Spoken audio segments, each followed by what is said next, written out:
Well, good morning, everyone. Here we are again in another day of Democrat shutdown. So I wanted to come out and just share with you some thoughts, answer some questions, tell you, I guess, reiterate the simple truths of how we got here.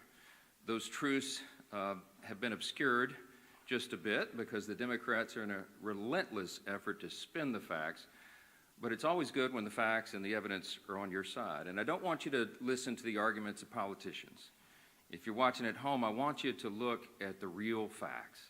And I'm going to try to here in a very abbreviated summary manner to present those to you.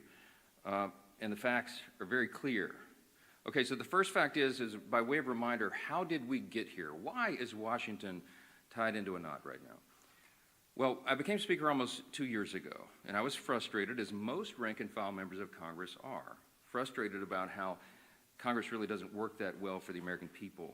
That's why people are frustrated about it. We don't spend money responsibly here. We haven't for many years. And the reason for that is because typically, for the annual funding of the government, it's done in a back room.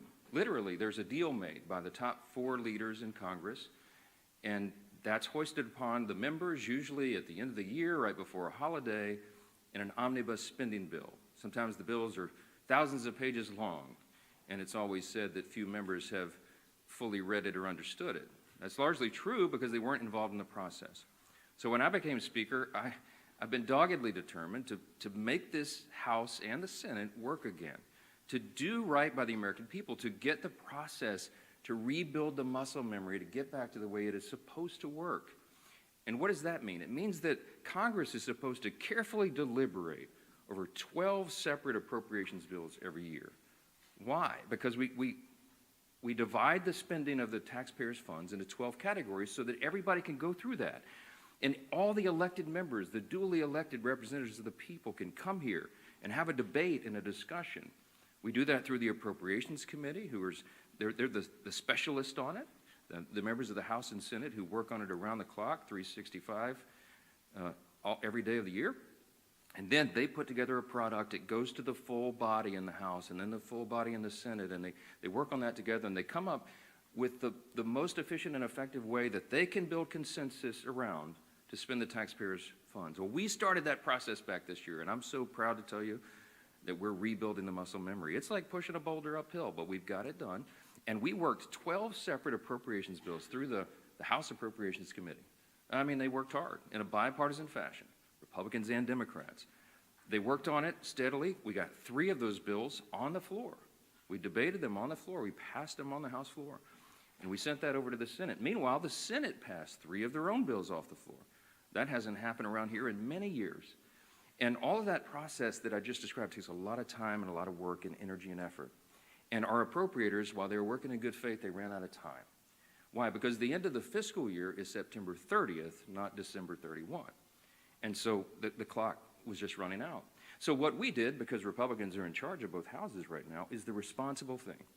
Leader Thune in the Senate and I in the House, we sat down with our appropriators and we said, let's come up with a simple stopgap measure to keep the lights on and keep the government open so that appropriators can finish this very healthy process for the people they represent. And so we put together a very simple, clean, continuing resolution. Why do we say it's clean? Because there's nothing to it. It's 24 pages. It's the bare minimum. It just says, keep the status quo, which, by the way, for all my Democrat friends, is the Biden-era policies and spending that we haven't been able to fix yet. We're in the process of getting appropriations done to repair all that, but we needed more time to do it. So in a bipartisan fashion, Democrats and Republicans got together and said, you know what? Fine, let's extend this until November 21st. The Democrats in the House agreed to that. That was the date. We put that bill on the floor. We passed it out of the House in bipartisan fashion. And we sent it over to the Senate. Well, now we expected, I thought, that Chuck Schumer would do what he's always done. The man has served in Congress 3/4 of my life, I think. And he has given impassioned speeches over the year, most recently in March of this year, that you have to fund continuing resolutions. You can't shut the government down because it's irresponsible and painful for the American people. He was right in March. He is not right today, which leads me to fact number 2. Fact number 1 was how we got here. Fact number 2 is why are we in this mess? Why did Chuck Schumer change his tune And why is he now saying exactly the opposite of what he said 6 months ago? A picture's worth 10,000 words, okay? This is a copy of the Washington Examiner. Zoom in on that, all right? If you can't see this at home, I just had this on my desk on a big stack, and I found it. This is published March of 2025, March 26th exactly. It's a picture of Chuck Schumer looking very upset, very angry, walking out with a box, and all the House Democrats depicted their character, saying that he's an enemy of democracy. Why is he an enemy of democracy? Because the far left base in the Democrat Party has turned on Chuck Schumer because he did the responsible thing, get the lights on. Why? Because they want him to show a fight against President Trump. So Schumer doesn't want to be in this situation again. So he said, my gosh, he got his staff together and he got the far left wing of the party. He said, what do you want? What do you want me to fight on? So they created a red herring.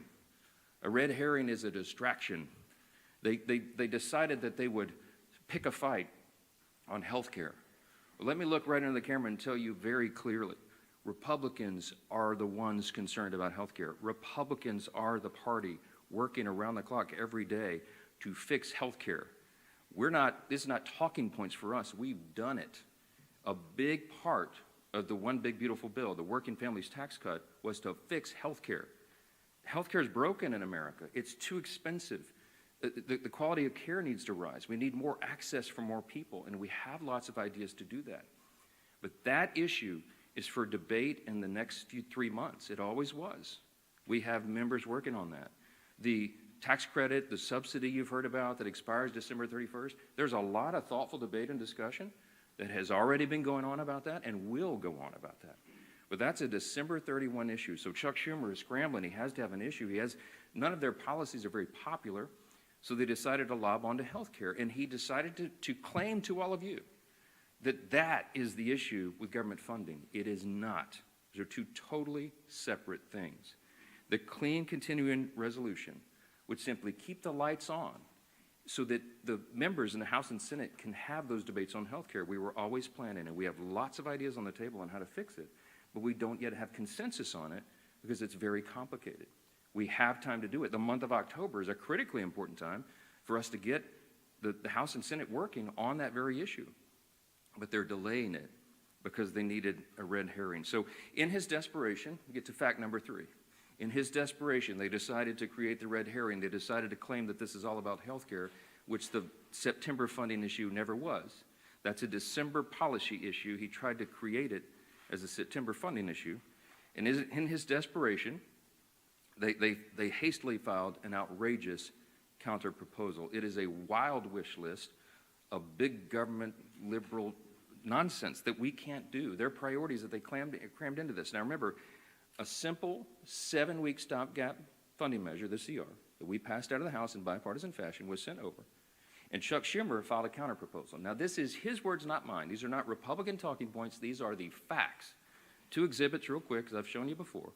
This is page 57, an excerpt of his bill, section 2141, where you see that right there that they want to repeal the health subtitle of the Big Beautiful Bill. The One Big Beautiful Bill, the Republicans got signed into law July 4th. The Working Families Tax Cut, we're so proud of that because it has so many amazing things for all the American people, a marquee piece of legislation. But among the most important were the reforms that we did to health care. Why? Because Medicaid, for example, is broken. Medicaid doesn't work well. It's underfunded, and it was full of fraud, waste, and abuse. And we took our opportunity to fix that, and we did. So what did we do? We went into Medicaid, and we said, we got to stop the waste and abuse. We got to make sure that illegal aliens are not on Medicaid. Medicaid is intended for U.S. citizens only, not illegals who break our law and come over the border.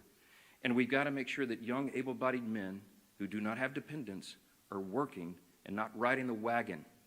Work is good for individuals. It's good for the communities they live in. It's good for their own well-being and for the people around them. And so we said, don't sit on your couch and play video games. By the way, also not a talking point. There was an AEI study, I think one of the organizations that polled this, and most of these young men who are not working are sitting around literally playing video games. Get back to work. So we put that in the law.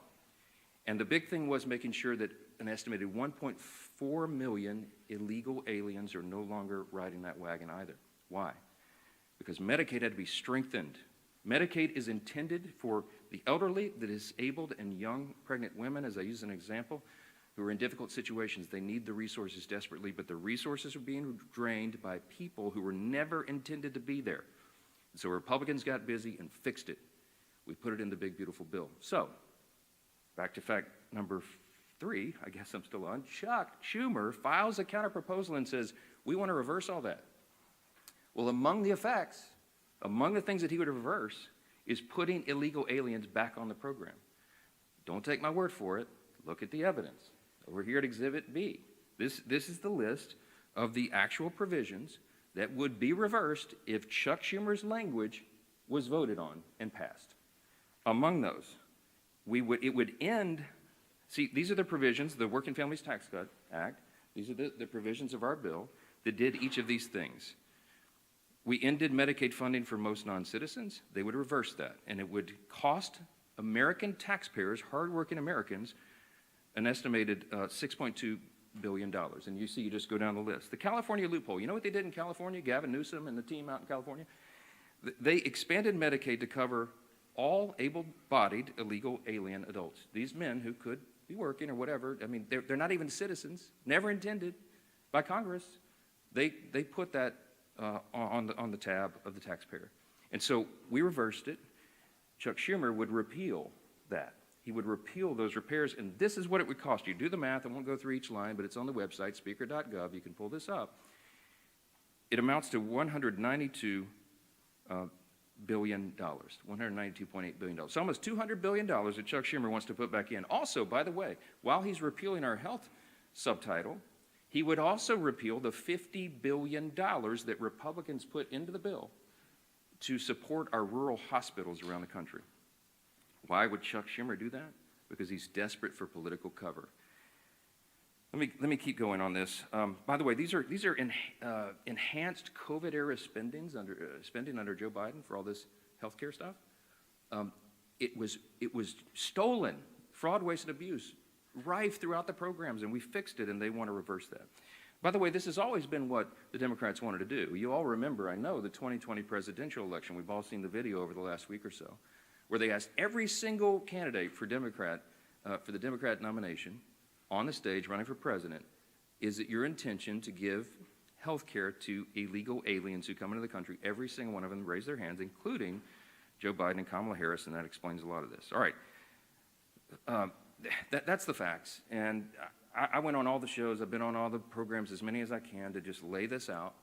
And on some of these programs have been followed by Chuck Schumer or Hakeem Jeffries back and forth. Not one time have they been able to refute what they themselves put in writing. I hope that you will ask them about this. I hope that you will ask them, if it is indeed not your intention, why did you say that? Why did you do that? This is a key part of what they put into their counterproposal, which, by the way, amounts to $1.5 trillion in new spending that they want to strap onto a 7-week, simple, 24-page stopgap measure to keep the lights on so we can do our work.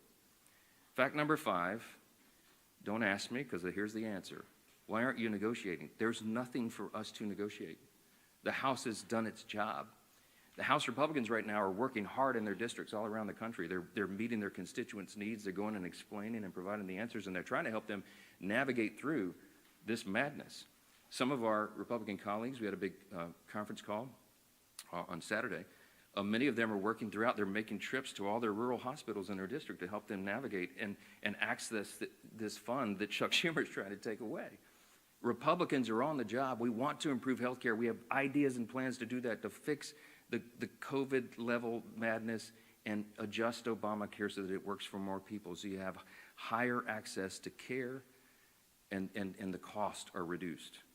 And so they're doing that right now, but there's nothing for us to negotiate or to debate right now, because the House already did that. The House did its job. We passed our bill. We did the job to keep the government open, and now it's on the Senate Democrats. And that's the final fact, and I'll take your questions. Fact number 6, hold on, wait. It's just a tease. The ball, I have to finish my case. Here's my closing argument, okay? The ball is in the court of the Senate Democrats. There's only a handful of people in the country who can solve this problem. There's 47 Democrats. Well, 46 and one who caucuses as independent, I think. I lose track. But there's about 47 of them that caucus together as Democrats, okay? Here's the problem, remembering from civics. We don't have enough Republican votes to fix this because it takes 60 votes in the Senate to break this impasse, to open the government. There's only 53 Republicans in the Senate. We need some Democrats to be thoughtful and responsible and do the right thing, because why? Because real people are being hurt in all these political games. As Chuck Schumer is trying to cover himself and not have another series of articles like this, okay? That's why this is happening. There's a trend in New York that Chuck Schumer represents of electing Marxists. They're about to elect an actual Marxist as the mayor of New York City, the once cradle of capitalism, the largest city in America. It's stunning. And I think it's stunning to Chuck Schumer, too, because while he's a far-left politician, he's not nearly as far-left as these guys, as they want him to be. And so he's trying to find political cover, and in doing that, he's hurting real American people. Who's being hurt? Women, infants, and children on their nutritional programs that are now stalled. Veterans' health services that they desperately need and demand. Go down the list. We've got our troops, Border Patrol agents, TSA agents serving, trying to protect America without pay right now. Half the federal civilian workforce is effectively laid off right now, furloughed. They can't go to work. They don't have the money. Chuck Schumer, for political cover, decided to turn off the funds, and real people are getting hurt. FEMA services. I keep saying this because I live in a hurricane state. We're in the middle of hurricane season, and flood insurance policies cannot be renewed or purchased right now because Chuck Schumer's playing political games. This is real pain for real people. I can go on. There are articles written in the last 2 days. Some of your outlets wrote about low-income Medicaid or Medicare recipients, for example, who have been able to receive health care at home because we expanded that through telehealth and all that. All that is shut down. Yet people with autoimmune deficiencies who are also disabled, they cannot go visit the doctor's office. So thankfully, mercifully, they've been able to be treated at home. But all that just stopped. So people are canceling their health appointments with their physicians that is vitally important for them to stay alive, because Democrats over here are playing games. We have one plea and one plea alone. We need a handful of Democrats to stop the madness, reopen the government, so that we can get to these critical debates about the year-end policy decisions with regard to the further reforms to health care. Plain and simple, that's where we are. That's the facts, and everybody can draw their own conclusions. Don't listen to the words of politicians. Look at the actual evidence and the facts, and I think the case is very clear. Yes, sir, because you're standing up. Go ahead.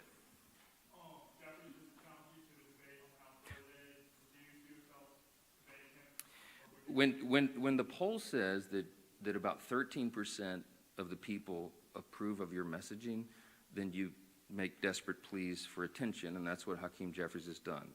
Look, my friend Hakeem had his shot. We debated all this on the House floor, as you know, before we passed our bill. He spoke for 7 or 8 minutes. He had all of his colleagues lined up. They gave it their best shot, and they argued, and they stomped their feet and screamed at us and all that. And still, we passed the bill in bipartisan fashion and sent it over to the Senate. The House has done its job. I'm not going to let Hakeem try to pretend for these theatrics. I mean, this is a Chuck Schumer decision. The ball is in the Senate's court now. The House has done this.